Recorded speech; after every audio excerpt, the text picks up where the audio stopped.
ஐயா வணக்கம்ங்க. பொள்ளாச்சியிலிருந்து வரணுங்க. என்னோட பேர் சௌமிய பாலாஜி. பொள்ளாச்சியிலிருந்து வரணுங்க. இஸ்லாத்துல இந்த சுன்னத் என்று சொல்லக்கூடிய கத்னா செய்தல் என்ற வழக்கம் ஆரோக்கியமானது, நல்லது என்று ஏற்றுக்கொள்ளப்பட்டது. அப்படி தெரிந்திருந்தால், ஆரோக்கியமானது என்று அறிந்திருந்தால், இறைவனே அந்த மாதிரி படைச்சிருப்பானே, ஏன் அந்த மாதிரி படைக்கல என்று கேட்கக்கூடிய சந்தேகம் ரொம்ப நாளாவே எனக்குள்ள இருந்துட்டு இருக்கு.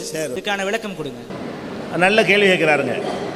இப்போ சுன்னத்து பண்ண சொல்கிறீங்க, இஸ்லாத்தில் இருக்க நல்லது தான். அது நல்லதுன்னு கடவுள் அறிஞ்சிருந்தாரையானால் சுன்னத்து பண்ண மாதிரியே படைச்சிருக்கலாம்ல. படைக்கும் போதே, மனிதனை படைக்கும் போதே, கருவறையில் உண்டாக்கும் பொழுதே அந்த தோல் இல்லாமல் மனிதனை படைத்திருக்கலாமே கேட்குறாரு. படைத்திருக்கலாம், இறைவன் நாடினால் படைத்திருக்கலாம். ஆனால் அதையும் விஞ்ஞானத்தை என்ன பண்ணுறாங்கன்னு கேட்டால், கர்ப்பப்பைக்குள்ள தோலோடு தான் இருக்கணும். அதான் சேஃப்டி. அந்த உறுப்பு தான் நோய் தொற்றை உடனே ஏற்படுத்தக்கூடியதாக இருக்கிறது. கர்ப்பப்பையில் எப்படி இருப்போம், அந்த தண்ணீரில், அந்த கர்ப்பப்பையில் உள்ள நீரில் நீச்சல் அடித்து கொண்டு இருப்போம் குழந்தைகளாக இருக்கும் பொழுது.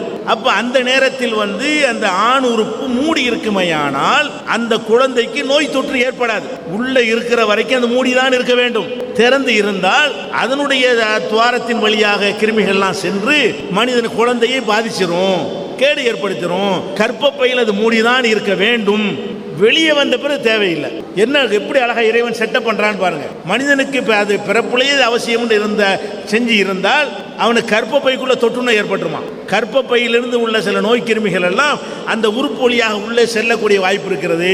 அப்ப கர்ப்பப்பையில் இருக்கிற வரைக்கும் கவரோடு இருக்க வேண்டும். அதனால் கடவுள் கவரோட படைக்கிறாரு. வெளியே வந்த பிறகு அந்த கவர் இல்லாமல் இருக்க வேண்டும்.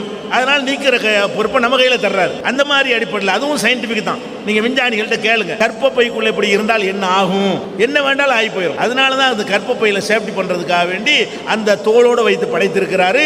அதுக்கு பிறகு தேவையில்லைன்னு நம்ம கையில் அந்த பொறுப்பை தந்துட்டார் கடவுள் வெட்ட சொல்லி.